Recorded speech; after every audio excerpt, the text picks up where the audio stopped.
Moja ya sababu ya mwalimu kuzawaliko ni wachezaji wa Simba.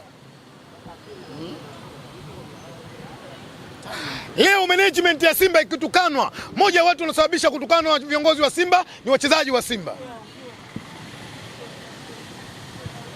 Akina Kisugu wanadhalilika kwenye mitandao, wanatukanwa, moja ya sababu ni wachezaji wa Simba. Wakae wajitafakari, wajitasmini. Ipo namna. Mimi naamini moja katika vilabu ambavyo vina quality players Simba.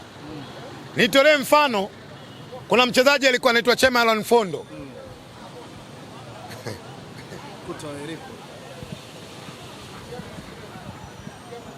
Moja katika wachezaji ambao wameingia kwenye record mashindano ya AFCON mwaka huu kwenye taifa la Cameroon. Ndio mchezaji pekee aliyoitwa kutoka kwenye bara la Afrika na ndio alikuwa anaanza kwenye first 11. Ametoka Simba Sports. Mohamed Issa Babaka ameondoka Simba, maneno yamekuwa mengi. Mchezaji wa kawaida leo GS Kabil ndio wanamtegemea. Nyinyi mmekuwa mashuhuda, waandishi wa habari.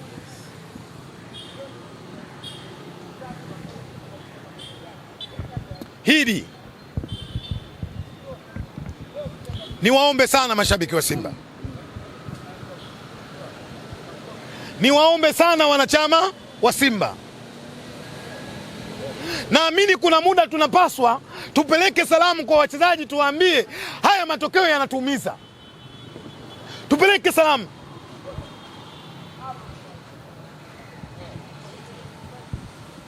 Unajua mimi moja katika timu duniani huwa sizitaki kuzipongeza Dar es Salaam Young Africans.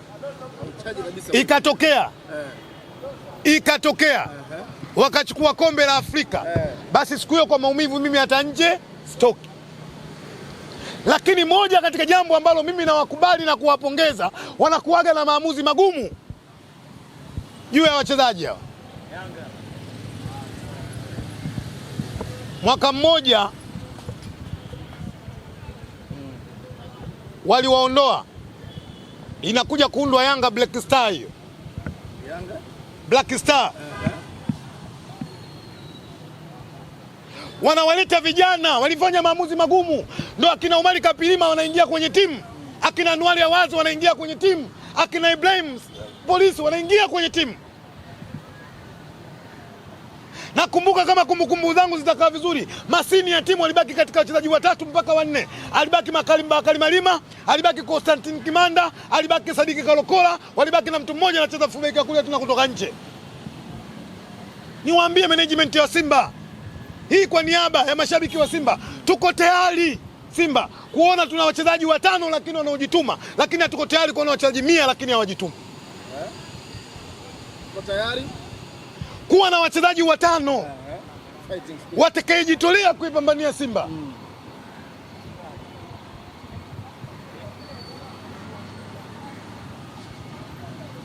Hivi ninavyoongea sijui, Mwenyezi Mungu mwenyewe ndio mwenye kujua. Dada yangu Mama Doris, mama wa DMY, pressure juu jana matokeo. Pressure juu.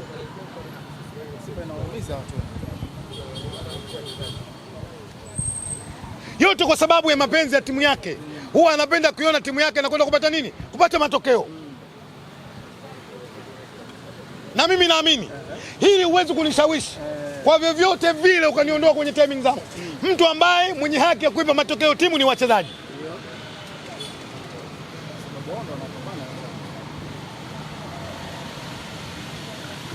Mnajisikiaje kwa sasa hivi matani ambavyo yanazidi kuendelea na mmefikia level ya kuitwa mshangazi? Ni maneno ya kawaida. Agawa utamu. Ni maneno ya kawaida. Mnalamba. Ni maneno ambayo mimi kwa historia ya football ya Simba na Yanga, kwa maneno haya mimi kwangu sistushwi. Mzee wangu anajua. Kuna watu waliitwa kina Ndala hapa. Kuna watu waliitwa Fofo, nyi vijana wakati huo bado.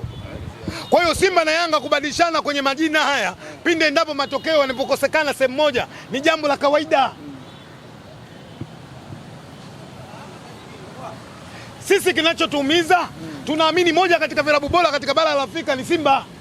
na ubora huu umepatikana kwa sababu tumepata matokeo, lakini kwa mwenendo tunastuka, mioyo inakwenda mbio. Vipi baada ya kwenda mbele tunarudi?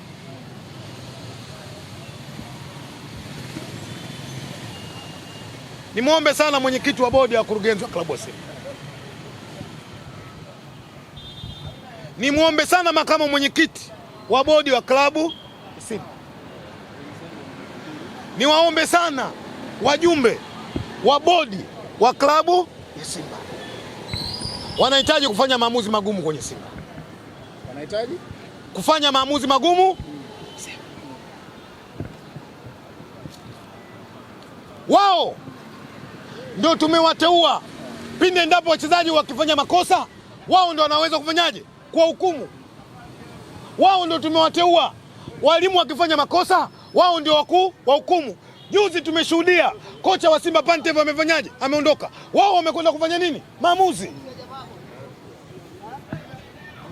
Na leo kama waliweza kufanya maamuzi kwa meneja Pantev, pia wanahitaji kwenda kufanya maamuzi kwa wachezaji ambao hawajitoi ndani ya Simba. Ni kina nani hao ambao hawajitoi? Tulia wewe, tulia. Kila ukiona chenye mcha basi ujue kina nini? Kila shina. Na kama wana Simba wao wanahisi kwamba moja ya matokeo ambayo tunapata shida ni viongozi, wenye kuwatoa viongozi ni sisi tuweka madarakani viongozi.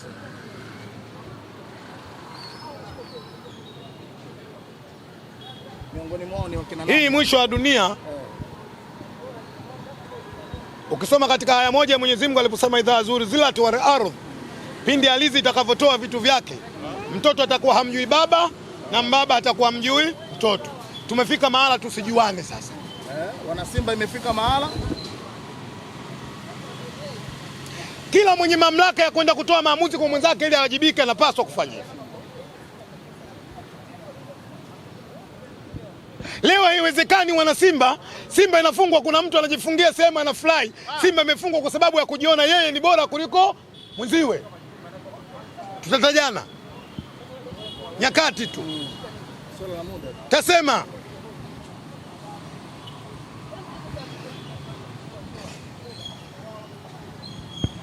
tunachokihitaji kukiona mbele ya Simba kuwa bora. Hatuhitaji kuona ndani ya macho yetu mtu bora kuliko Simba. Simba bado inatakiwa kuwa bora kuliko nani? Kuliko mtu.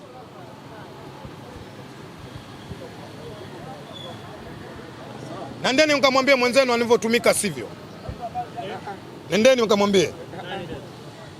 Taarifa zake ninazo na nitamwanika asitumike vibaya. Makosa yapo na wasingizia watu wengine makosa. Nendeni mkamwambie. Ingeni kwenye mitandao kuna mtu kaandika, nendeni mkamwambie. Zimefika, nimeziona.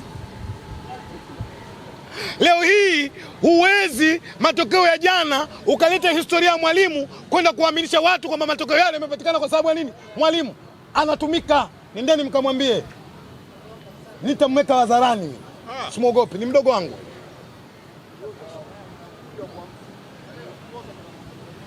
Simba kubwa. Wana Simba wanaumia. Hakuna mwana Simba sasa hivi anatembea kwa hatua. Kila mwana Simba anatembea kwa kunyata sasa hivi. Anahisi kwamba nikipiga hatua nitakutana na mtu wa Yanga atanitamia.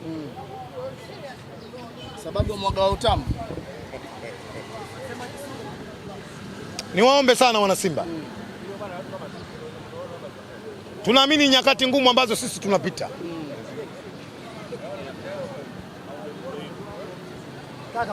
Inshallah kwa uwezo wa Mwenyezi Mungu. Ninachokiamini tutafika. Anakusalimia jirani.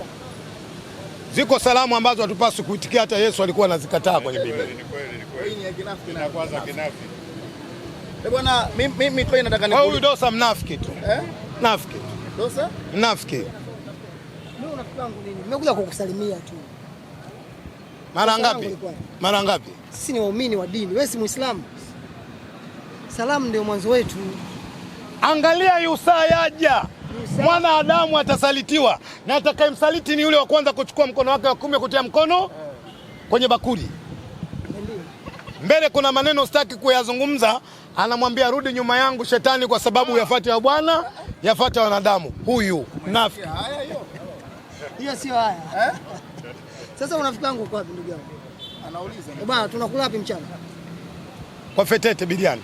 Leo hii. Yes. Pole sana matokeo jana. Mimi nimepokea. Na nimezoea nafungwa mara 2 na Azam.